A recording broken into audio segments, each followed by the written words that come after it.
TikTok is at stake as a bill makes its way to the Senate today. What lawmakers decide could impact millions of users who turn to the app for fun, dance videos, recipes, so much more. And joining us now to make sense of it all is Illinois Congressman Raja Krishnamoorthi. Congressman, thank you for being with us today to help us dig through all of this. What are the key points of this bill, and could we really see TikTok, such a popular app, get banned in this country? I don't think it will disappear. I think that it will continue operating, but under new management. Just to kind of refresh the background of this particular situation, TikTok is owned by a company called ByteDance. It's a Chinese company that's indisputably controlled by the Chinese Communist Party. The CCP has actually embedded a cell within the company to control its operations. The editor-in-chief of ByteDance is the head of that cell. And so that's a big concern. But more than that, under Chinese intelligence laws, essentially that company has to hand over the data of its users, including 170 million Americans' user data, to the CCP upon request. And the CCP has ultimate control of the algorithm, which feeds the content of the platform. So because of these issues, we've had concerns about this app for years. This bill would basically provide an incentive for basically selling off TikTok from ByteDance and allowing it to continue under the management and control of a non-adversary such as the CCP. And Congressman, I think a lot of people want to know if this bill is about online privacy, about keeping things private. Why was it folded into a foreign aid package? Yeah, actually, we all have concerns about privacy of our digital data, and whether it's from the CCP or any other actor, we don't want it to be weaponized against us. In this particular case, it's really about the threat of a foreign adversary having access to this data.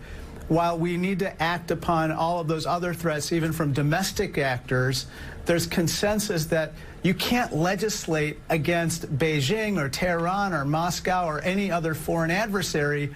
And so that's why that particular issue is now wrapped up in this set of bills dealing with foreign threats. On the domestic front, we're just months away from Election Day. There's day-to-day issues that Americans are most concerned about: housing, the economy, crime, just to name but a few. Is a TikTok ban or some version of that really where Congress should be expending its energy right now? I think a lot of people are concerned about this particular issue, especially in the run-up to the elections. The Office of the Director of National Intelligence indicated that TikTok is used as a platform for interfering in various elections around the world, including most recently in Taiwan, which held elections earlier this year. As you know, we are going to have elections soon, and the Director of National Intelligence said that they expect that TikTok would be used to interfere in our elections as well, so this is very timely. TikTok has 170 million users here in the U.S. alone.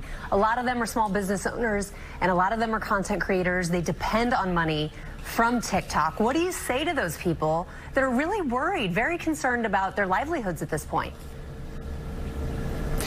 Yeah, I think that this platform is going to continue to operate, but it's not going to have the CCP controlling it. This is not without precedent. There was an app called Grindr, a very popular LGBTQ dating app that got acquired by a Chinese company. When the U.S. government found out that the CCP had access to the sensitive data of LGBTQ members of the military and the government, it required divestment of this particular app. That happened very quickly because it was a very popular and valuable app, and it happened without disruptions to the users. That's what we would expect here as well. Senators are looking at this bill today. What do you expect to happen? I think they're going to pass this bill. I think that the president has already indicated he's going to sign it into law. So I think this is going to become the law of the land shortly. The congressman from Illinois, Raja Krishnamoorthi, thank you for your time, your expertise, and helping us make sense of this thing that will apply to hundreds of millions of us in this country. Thank you.